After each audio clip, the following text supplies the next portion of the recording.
अस्सलाम वालेकुम वरहमतुल्लाहि वबरकातुहू। मेरे प्यारे अज़ीज़ तलबा व तालिबात, सबसे पहले जो सवाल नंबर 8 जो आपको पर्चे में आने वाला है, यानी तरकीब नहवी।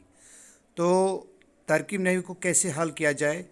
तो सबसे पहले तालिब इल्म के पास मुकम्मल जानकारी होनी चाहिए कि जुमला इस्मिया क्या होता है, जुमला फ़अलिया क्या होता है, तब जाकर जुमले की तरकीब नहवी की जा सकती है। तो तरकीब नहवी हम क्या करते हैं, अमूमन ज़्यादातर जुमले को हम तरतीब में देते हैं, उसके बाद कायदे के मुताबिक हम उसकी जो है पहचान बताते हैं। सबसे पहले हमारे पास जो पहला जुमला जो है हमीद दाना है, तो जाहिर सी बात है ये जुमला इस्मिया है। दूसरा होता है जुमला फ़अलिया। जुमला इस्मिया और जुमला फ़अलिया में क्या फ़र्क है, सबसे पहले हमें मालूम होना चाहिए। जुमला इस्मिया जो होता है, जो दो इसमों से मिलकर बनता है, तो उसको जुमला इस्मिया कहते हैं। और दूसरा जो होता है जुमला फ़अलिया, जो फ़ैल, फ़ाइल और मफ़ऊल से मिलकर बनता है।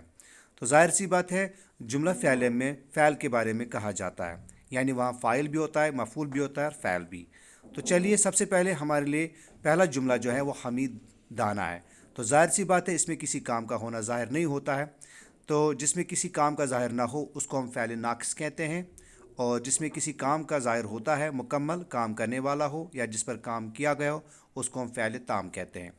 तो हमीद दाना है, इसमें कोई काम ज़ाहिर नहीं हो रहा है, तो ये पहला वाला जुमला जो है यह हमीद जुमला इस्मिया है।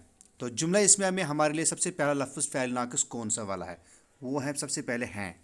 अगर ये लफ्ज़ होगा हमारे लिए कि हमीद दाना था, तो वहाँ पर था लफ्ज़ जो है वो फ़ैल नाक़िस था तब भी, यानी वो फ़ैल नाक़िस लफ्ज़ है यहाँ पर। तो फ़ैल नाक़िस को मैंने आपको बता दिया, जिसमें किसी काम का होना ज़ाहिर न हो। ठीक है, ओके। तो सबसे पहले है फ़ैल नाक़िस, यानी अगर हमीद दाना था, हमीद दाना होगा या हमीद दाना है, यहाँ पर तीन ही लफ्ज़ होगा, था और है। ये तीनों लफ्ज़ जो हैं, ये तीनों हरूफ जो हैं, ये फ़ैल नाक़िस है। अब हमारे पास हमीद क्या है? हमीद जो है यानी मुब्तदा है। मुब्तदा किसे कहते हैं? यानी सब्जेक्ट, यानी मुस्नद इलैह को, यानी या हमीद के बारे में कहा गया है, तो हमीद जो यहाँ पर है ये मुब्तदा है। तो उसके बाद जो है दाना, यानी वो खबर। यानी जुमला इसमें में तीन चीज़ें हम तलाश करते हैं। सबसे पहला हिस्सा फ़ैल नाक़िस, दूसरा हिस्सा जो है मुब्तदा और तीसरा हिस्सा जो है खबर है। तो इस तरह जुमले की तरतीब क्या हुई? है हमीद दाना।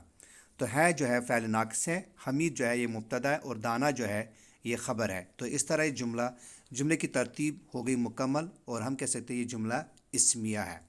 तो आखिर में आपको पूरे जुमले को साइड में क्लोज़ करना है और यहाँ पर लिखना है जुमला इस्मिया खबरिया। ठीक है, अब हम आते हैं इसके बाद जो दूसरा जुमला हमारे पास जो है जुमला फ़अलिया। जुमला फ़अलिया क्या होता है आपको पता है, अब चल गया, मतलब मालूम हो गया कि जुमला फ़अलिया में किसी काम का होना ज़ाहिर होता है, यानी इसको हम फ़ैल ताम भी कहते हैं। तो चलिए देखते हैं कि काम करने वाला कौन है इसमें और जिस पर काम हो रहा है वो कौन सी चीज़ है यहाँ पर, तो वो देखते हैं। सबसे पहले यहाँ पर दिखा गया है कि आबिद ने खाना खाया। तो यहाँ काम करने वाला कौन है और किस पे काम किया गया वो देखते हैं। सबसे पहले जो खाया है ये फ़ैल है। यहाँ पर जो फ़ैल लफ्ज़ है, ये खाया जो है ये फ़ैल है, यानी ये फ़ैल ताम। क्योंकि हमने पहले ही बताया जुमला इस्मिया में फ़ैल नाक़िस इस्तेमाल किया जाता है और जुमला फ़अलिया में फ़ैल ताम इस्तेमाल होता है। इस्मिया में मैंने पहले ही बताया फ़ैल नाक़िस में किसी काम का होना ज़ाहिर नहीं होता है, बल्कि फ़ैल ताम में किसी काम का होना ज़ाहिर दिखाई देता है। यहाँ पर जो है आया है आबिद ने खाना खाया। तो काम क्या हुआ? खाया। क्या खाया? किस पर काम किया गया वो देखिए आप। हाँ, तो चलिए हम ये देख रहे हैं कि काम किस पे हुआ, काम करने वाला कौन है। तो जाहिर सी बात यहाँ पर काम करने वाला जो है वो है आबिद, क्योंकि आबिद ने खाना खाया है, यानी काम करने वाले को फ़ाइल कहते हैं। जब हम जुमला फ़अलिया की तरकीब नहीं करते हैं तो सबसे पहले हम लिखते हैं फ़ैल, उसके बाद लिखते हैं फ़ाइल, उसके बाद लिखते हैं मफ़ऊल। तो सबसे पहले हमारे लिए खाया जो है ये फ़ैल है। कौन सा फ़ैल है? फ़ैल ताम। तो उसके बाद जो फ़ाइल है यानी काम करने वाला वो है आबिद, यानी जिसने काम किया है।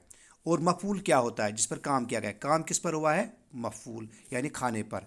तो यानी जिस तरह अंग्रेज़ी में आप वर्ब और सब्जेक्ट और ऑब्जेक्ट देखते हैं, तो उसी तरह उर्दू में भी सब्जेक्ट को एक तरफ से हम फ़ाइल भी कह सकते हैं, और जिस पर ऑब्जेक्ट यहाँ पर काम जो हुआ है मफ़ऊल वो खाने पर हुआ है। تو اس طرح اس جملے کی ترتیب نہیں مکمل ہو جاتی ہے۔ آخر میں آپ بریکٹ کلوز کر کے جملے میں سائڈ میں لکھیں گے جملہ فعلیہ۔ تو مجھے امید ہے کہ آپ اس ویڈیو کی مختصر سی ویڈیو کی مدد سے آپ کو تقریباً کچھ مدد مل جائے گی ترکیب نحوی کو حل کرنے میں۔ باقی اللہ حافظ۔